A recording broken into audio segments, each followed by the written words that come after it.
out of the pits, and he's leading a secondary group around the track for the moment, and getting underway with our first recorded lap times, let's say. So it'll be interesting to see where that puts them compared to those times from last season, but a fair way off now, we anticipate. This then is Alvaro Bautista, four-man in recent rounds. He's either been first or second in every race over the three most recent rounds. Really found an extra bit of pace, and considering how consistent he's been in the early stages of the season anyway, has been a devastating recent run as far as Bautista is concerned. Yeah, he's been on unbelievable form, and he's riding really well this year. He hasn't made mistakes. Obviously, the Donington Park crash was his fault, but the Magny Court crash with Jonathan Rea, less so with the case. And certainly for Bautista, when you look at the season as a whole, he came here with one job to do, and that was to low session, really, whenever you start to see those real fast times. And I think that was one of the things last year that surprised some of the teams out there, just with how much the track did evolve.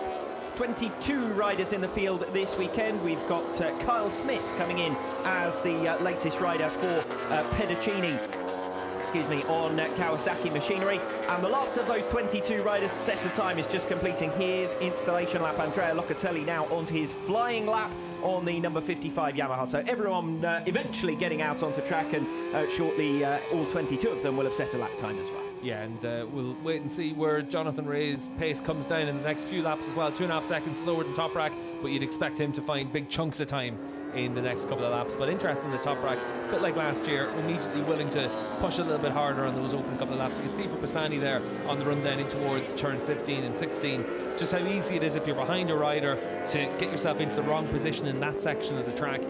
The line does take you all the way to the outside, and Pisani pretty smartly there just sets the bike up to make sure that he's able to fight another day, because it's easy to get yourself sucked into that corner when you're trying to overtake another rider and have a front end crash. Yes, and for that precise reason, to some extent at least, and particularly for the championship contenders, Friday might well be about just limbering up and not doing anything silly. Just make sure you avoid incidents, because when the track's a little bit green and a little bit challenging, that's where the accidents can happen.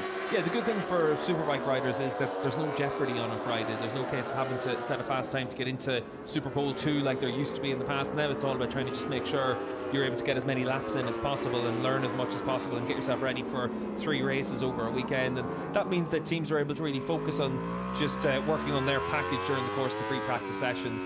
Speaking to a few of the crew chiefs about how they'll approach this weekend, they all said the same thing. Free practice 1, you're really going to just go out there with your base setting. You're not. And found himself 3 or 4 places further back throughout the weekend in Argentina. Yeah, a bit tougher in Argentina for him, but he's got these 2 rounds to show that he should be on the grid next year as well. So for the Barney team, we'll wait and see whether or not he's able to put in enough of a performance to get back on the world stage full time next season. But as far as in Estoril, like you said, inside the top 10, look very strong. But it's very different whenever you've had to wait then another couple of months to get back out there as well. Of course, a familiar former podium finisher with Barney Ducati, and the championships moved at very least during this FP1 session, and perhaps this afternoon as well, to try and conserve some of those tyres for later in the weekend. Yeah, because you will chew up your tyres whenever you're running on such a dusty surface as well. The tyre basically just grains all the way across the track surface as it struggles to try and find some grip out there, and that's why you end up, particularly on the front end, suffering an awful lot of tyre wear. But for the teams and the riders, they've just got to get on with it really, and they've got to make sure that they're able to still get the laps in. The problem is you want someone else to do those laps rather than yourself, so this is why you can see riders sit in the pits like Jonathan Rea at the start of the session waiting for other riders to go out there, and really you get to a certain point almost like a wet track where you just need to get out there and do the laps. Do you think that the grip situation is going to have an impact on overtaking potentially? We can see what it looks like offline here in Indonesia for the moment. It's going to be such a narrow line all the way through this weekend that to overtake is going to be a case of harrying riders into mistakes. Obviously last year we saw a wet race, and that was where you do tend to see mistakes, but for all the riders out there, they know that if you try and put a move down the inside of someone, the line is so narrow that it's going to be very difficult. That's where you need to have a pretty big advantage to be able to make the moves. Yes, you'll have to make sure that you can get it stopped in time to rejoin the racing line. 18 minutes remaining in free practice 1 here in Indonesia, and showing just how back in their pit boxes currently in 2nd and 3rd position. Bautista in 2nd and Rea in 3rd. Good to catch up now with Carl Smith. Mentioned earlier on that he is the latest, the 8th, I think, from memory, different rider who has competed for Pedicini in 2022.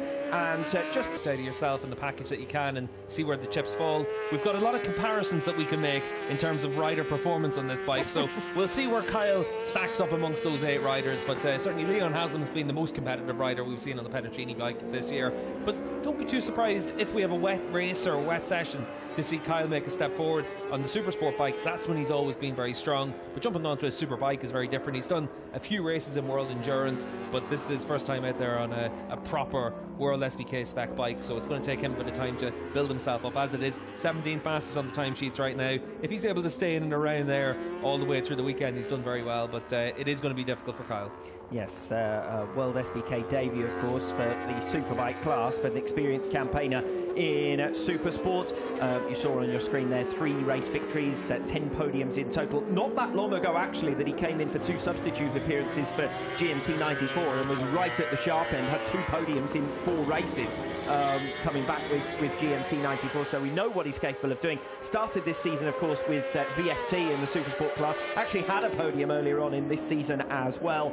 But for one reason and another, things just haven't quite clicked with that team, and they parted ways before the end of season flyaways. So Kyle Smith gets a bit of an extension to his season by joining Petruccini for these final rounds. Yeah, you can see there Iker Lecuona just ran wide into turn 1, ran in a bit too deep, and a bit frustrated with himself at making that mistake, but that's easily.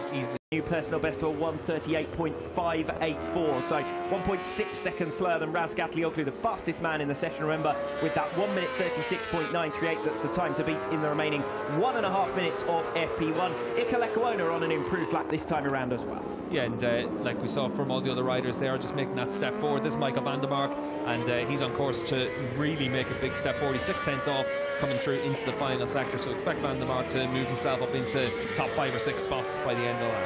Number 60, Michael van der Mark, makes his way off the final turn and leapfrogs up into 4th position. So sub 1:38 from Michael van der Mark, having been down and outside of those top 10 positions. The BMWs then as a whole making progress in the latter stages. Right up to Bautista's time, which will be very competitive as it is. His teammate Scott Redding, we can see in 10th spot right now. Redding trying to improve on that. He might well be able to move up another couple of spots before the end of the session. So just a quick reminder of those times then. 1:36.938 from Wsbk Mandalika. Lecuona with a 1:37.127, 0.2 of a second down. Bautista 3rd fastest, 1:37.509. 0.2 further back now, Michael van der Mark. Xavi Vierke only a second further down, and then it's pretty close in that group directly behind. 0.2 of a second covering Michael van der Mark all the way down towards Michael Ruben Rinaldi and Jonathan Ray in 7th and 8th fastest. Scott Redding's just displaced Carl Smith down into 10th position, so Redding 9th at 1:38.052, and you can see the pecking order on the left-hand side of your screen now, and the checkered flag symbol shown for the riders who have now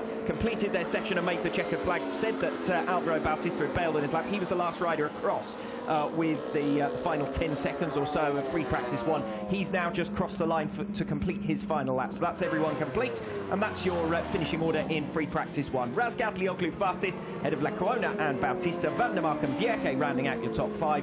Locatelli, Rinaldi, Ray, Redding, and Kyle Smith doing a good job on his World SBK debut. Bit of a mixed up order in challenging track conditions, but it is Toprak who's fastest this morning. Yeah, 4 different manufacturers inside the top 4.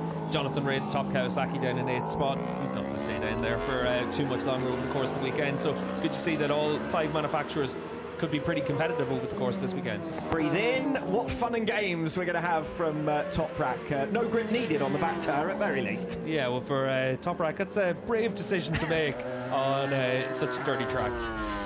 But enjoyable nonetheless for all of us, as Wsbk Mandalika, the only rider to go sub 1:37. There's something about Toprak, isn't there, that he's able to find the limit that quickly, even in difficult track conditions like we've had this morning. Yeah, and for Toprak, we saw it all the time whenever he's jumped onto a superbike in the past to be a rookie. He was always fast from FP1 onwards. When we've gone to any new tracks, he's always been really good at being able to learn and understand the track as quickly as possible, get himself down to good pace. We saw that here last year. We've seen it here again today. But the good news is that you've got Lecuona within a couple of tenths of a second of him. This man Bautista within around about a half a second as well. So it's a little bit different to what we saw in free practice 1 last year. But you'd expect that as well, as riders know the track and are able to make that step forward. That's where I think Lecuona really is impressive in this session, just because it's a brand new track for him. Yes, brand new circuit for him. I'm sure he'll have had a go on the SBK video game, but much beyond that, there hasn't been an opportunity for him to experience this circuit. We were stunned a year ago, weren't we, with Toprak's exploits right from the start of the weekend. Everyone else seemed to be struggling with grip levels, and Toprak was going out there sliding it in his first laps and looking impressive. Another strong start for him. Yeah, strong start for him, and you can see the Yamaha team there just working on their pit stop practice as well to make sure that if we do have changeable conditions this weekend, they're as slick as possible in the pit wall. And don't rule it out. We have had rain showers, but generally later on in the afternoons. Toprak Razgatlioglu, your fastest man, then only man to go sub 1 minute 37. Ika Lekona, second place, and just a couple of tenths of a second behind Bautista in third fastest. Michael van der Mark with 2 improved laps towards the end of that session goes fourth. Xavi Vierke, the second of the Hondas, so good step as far as Honda are concerned. 4 different manufacturers in the top 4 positions. Jonathan Ray all the way down in 8th, something of a surprise. Scott Redding improving later on after languishing down the order for the majority of that session, eventually finishes P9, and Carl Smith on his way